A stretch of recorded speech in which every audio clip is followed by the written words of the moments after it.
नमस्कार दोस्तों, स्वागत है आपका मेरे चैनल पे। दोस्तों, इंडियन आर्मी को बड़ी संख्या के अंदर माउंटेड गन सिस्टम चाहिए और इसके लिए डीआरडीओ की तरफ से उसे ATAGS यानी एडवांस टोर्ड आर्टिलरी गन सिस्टम पेश किया जा रहा है, लेकिन इस पर अभी कोई बात बन नहीं रही है। तो आज इसी के ऊपर बात करेंगे। चलिए दोस्तों, शुरू करते हैं। तो दोस्तों, लास्ट ईयर अप्रैल मंथ के अंदर इंडियन आर्मी ने एक RFI यानी रिक्वेस्ट फॉर इंफॉर्मेशन जारी की थी स्पेशली इंडियन वेंडर्स के लिए कि एक 155 mm 52 कैलिबर की माउंटेड गन सिस्टम को बनाया जाए बाई कैटेगरी के तहत या फिर बाई एंड मेक क्लोजिस के तहत, जो कि मेक इन इंडिया के अंदर आता है। और इसी के तहत दोस्तों एक एडवांस टोर्ड आर्टिलरी गन सिस्टम जो 155 mm 52 कैलिबर का है, जो दोस्तों होवित्जर ट्रक के ऊपर बेस्ड है, 8x8 ट्रक के ऊपर, वो डीआरडीओ के द्वारा अपने प्राइवेट सेक्टर के पार्टनर के साथ में अब इंडियन आर्मी को ऑफर किया जा रहा है। और दोस्तों, इंडियन आर्मी को 800 के करीब ऐसी माउंटेड गन सिस्टम की जरूरत है और इसके लिए एक्सेप्टेंस ऑफ नेसेसिटी भी डिफेंस एक्विजिशन काउंसिल के द्वारा सितंबर 2011 के अंदर दिया जा चुका है, लेकिन अभी तक कोई खास प्रोग्रेस नहीं हुई है।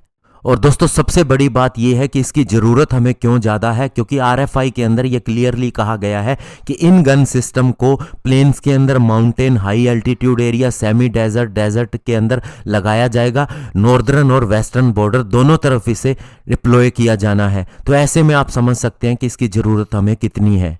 और दोस्तों, इंडियन आर्मी के द्वारा यह भी कहा गया है कि इनके अंदर एक inertial navigation system based site system भी होना चाहिए और ये कैपेबिलिटी होनी चाहिए कि इस गन सिस्टम की लोकेशन को फिक्स किया जा सके।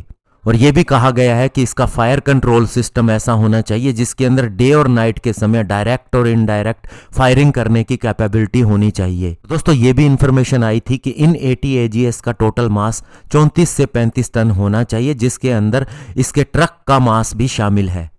लेकिन इंडियन आर्मी ने वेट लिमिटेशन स्पेसिफाई नहीं की है RFI के अंदर। दोस्तों, अभी तक ये क्लैरिटी नहीं है कि डीआरडीओ का प्लान क्या है इन ATAGS जो माउंटेन गन सिस्टम के ऊपर आधारित है, उसका ट्रायल क्या होगा और इनका डेमोन्स्ट्रेशन पर्पस क्या होगा। और दोस्तों, जो आर्मी ने अपनी रिक्वायरमेंट रखी है उसमें कहा गया है कि कम से कम इन गन सिस्टम के अंदर 50% इंडिजिनस कंटेंट होना चाहिए और 3 प्राइवेट सेक्टर की कंपनी से इसे ये ऑफर मिला है, जिसमें वे इंटरनेशनल वेंडर के साथ में कोलैबोरेशन करने जा रही हैं।